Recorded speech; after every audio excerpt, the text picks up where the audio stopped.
Hello there, Virgos. Welcome to your weekly reading. So this is going to run from November 16 until the 22nd.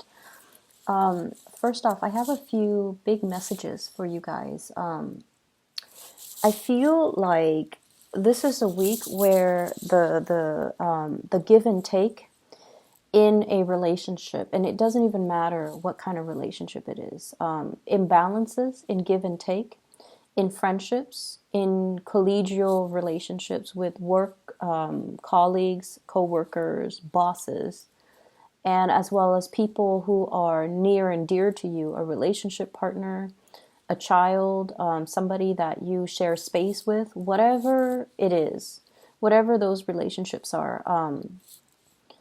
The balance in the give and take is going to be very, very crucial. So it's almost like I see this delicate balance. I'm doing this, I'm contributing this. What are you contributing? I don't see you openly saying that, but I feel like you are at a point where you're not going to allow somebody to take advantage of you. You are coming into this sense of awareness that other people are very self-interested and they're going to do the least amount of work and get the most benefits out of situations. And I see, like, in the past, you have been aware of it and you're just like, it's okay. It's okay. It's not the end of the world. But this week, it's actually very important. And so look at a situation for what it is. Don't try to rationalize it. Don't make excuses for the other person. And really seeing the situation in its entirety for what it is, okay? I see a person that you're dealing with, and they're very smart, okay? Very shrewd, very smart. And they're kind of like, they're kind of like the angel in your eyes, okay? Like you really you have great communication with them. You get along with them. You trust them because they're very intelligent. They seem like very competent and very capable. I see for many of you, this is a family member, and I see it can go one of two ways. If it's an enlightened person, so I have here an air sign, Aquarius, Gemini, and Libra. If this is an enlightened person, they're very generous, very giving, very fair, and their concept in life, like the rule of thumb that they live by, is about fairness. Okay, they want people to get what they deserve. So if someone works hard, they want that person to get promoted. If somebody is generous, they will also give their generosity. And then I also feel this person, they have the potential, it could be like another person you're dealing with, where they're not enlightened, where they are operating from more of a selfish, self-enlightened space, like more, I guess, just more self-serving. And what I'm feeling is it's all about money with them. It's all about what they can get out of you. So they can be very, very sweet. They can be, they can put on a front where they are very likable, very congenial, very cooperative, just to get something out of the interaction. And I feel like they're like this with everybody, okay? And I feel like you're starting to see it. You're starting to see that it's all a front, but they've been doing it for so long. It kind of surprised you. Like, how could you keep up this charade for so long? How could you, do this for so long and no one knows about it? So I definitely feel like somebody who is very, very self-serving.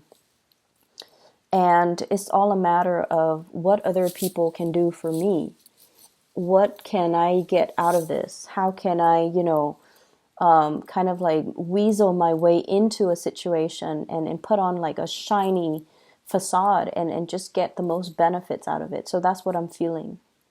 I also feel like in the work environment as well, be careful about, taking on responsibilities. You guys have a habit of doing too much for other people, doing too much for a work situation, and then, you get taken advantage of. So I feel like you're drawing clear boundaries. You are holding yourself back. We are heading into the holiday season, so a lot of work needs to be finished so that, they don't sit overnight through the long holiday season.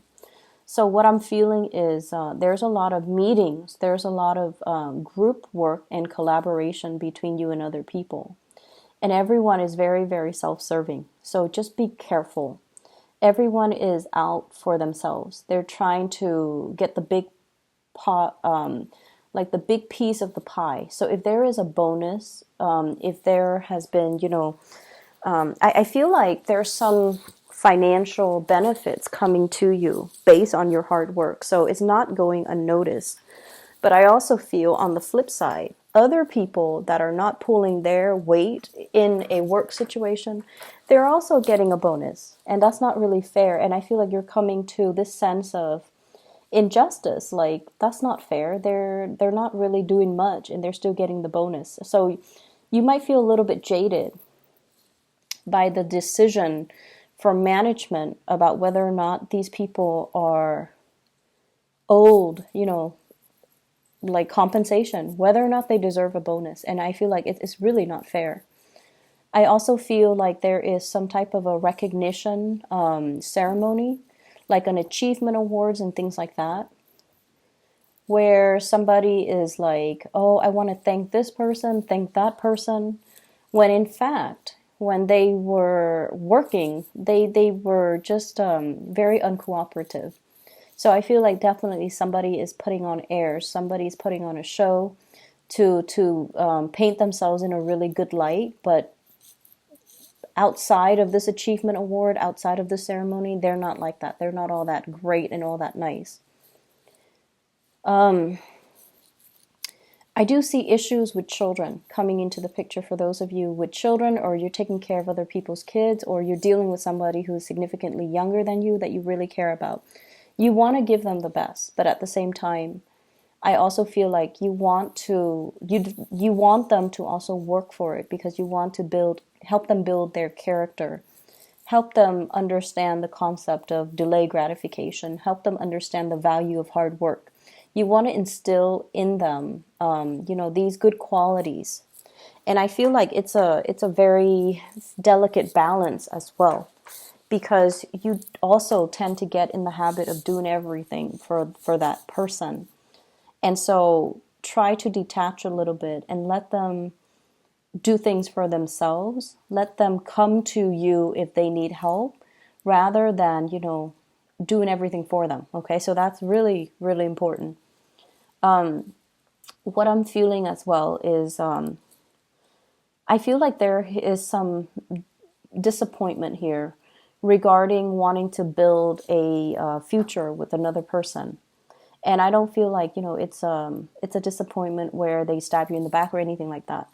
But I feel like there's a change in direction, okay? What we thought we wanted, we don't want anymore. So, for example, if you're like, if you're with a partner and you're like, okay, let's move in together, next month, and then stay together for about a year and then see if we're ready to buy a property. And then, once we get the property, then we are going to have children. I feel like those plans are either disrupted or they are kind of redrawn. Okay. So it's like you're reprioritizing, and, you're a little bit more like you might be fixed on the timeline. Like, I want to do this in this specific year. I want to do that and things like that. You have everything planned. But it seems almost as if the reality is we're both not at a point where we're ready. So let's just put those plans on hold, and let's just, keep them on the back burner for now until we both are financially established. I feel like you're dealing with a partner who is not as financially established as you are. And they might be wanting to rush things. They might have trouble finding their sense of direction. They might have trouble with the foundation of their professional life, with their finances. They might not be where you need them to be in order for you to feel safe about creating a future with them. I'm also seeing one person working, and then the other person is like a stay-at-home parent. And I feel like the stay-at-home parent might be at a point where they're like, I want to return back to work. So you have to kind of like accommodate and try to work out how things are going to, look, and how things are going to work, and how that's going to figure into the equation. So I see that element here about the you and a significant other, you have already decided on a course of action, and then there's some disruption or there are some changes to that course of action, and you have to kind of sit down and redraw the blueprint, redo things, and to revisit this discussion. I don't feel that is bad, but I definitely feel the times are changing is what I'm seeing. Circumstances change. So we have to learn to be flexible. Okay. So I feel like flexibility and just understanding that situations change. So as soon as situations change and you're catching a whiff of these changes, it's really important to have these discussions to kind of rehash the plans. There's no harm in it. I feel like it's a smart thing to do. So, be open to that. I'm also feeling as well health issues when it comes to moms. So I don't know if you have been in touch with your mom. I feel like it's your mom. It's not like an in-law or another female family member. I was getting this with Capricorn with their dad, and I'm getting this with you with your mom. So reach out and see what she's dealing with and if she's okay. I feel like, it would mean a lot, okay? So just reach out to your parents. I'm also getting as well,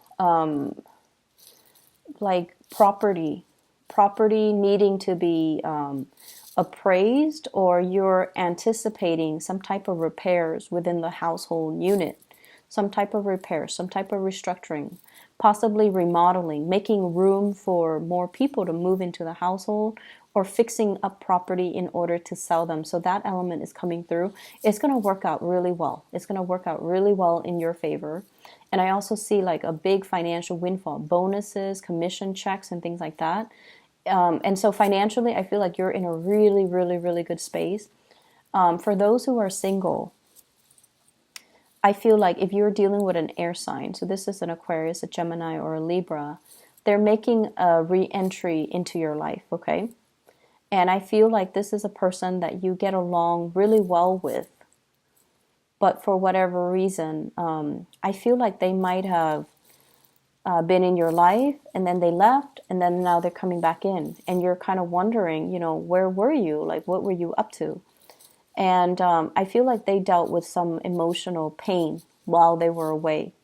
And they're over that. So now they're making a comeback. So they're going to be very clear with you. If you ask the right questions, they're going to be clear and honest with you. And then I also feel like an earth sign, Taurus, Virgo, Capricorn. This is somebody who really loves you. Really, really, really loves you. You have a lot of love for them as well. I just feel like financially they're not where they need to be, and they're working on that. They're working on not only to build for themselves. It seems like they're looking at you and they're just like, the Virgo is really prosperous. I'm not on their level. So they might be hesitant about approaching you, asking you out on a date. If you're with this person, they're also feeling like they're not on your level. And they want more for themselves before they can give you commitment, okay? Which is a really good energy. And so you have some good contenders with you. You have some good people around you. And I feel like, being flexible is a really good quality to kind of incorporate into all the decisions you make this week, so that you don't get, sidetracked or fixed into one course of action, okay? I hope the reading is helpful, Virgos. Once again, I'm really sorry for the delay with your reading. I'm in Northern California. We have a lot of smog from the wildfires. And I've been feeling really sick, just under the weather, because of all those particles I'm breathing in. So I apologize. I hope it clears up next week. And my prayers go out to the families and all the people affected, but I will try to get these out early. I should have some free time next weekend to get these out early for you guys. I wish you all the best. Take care.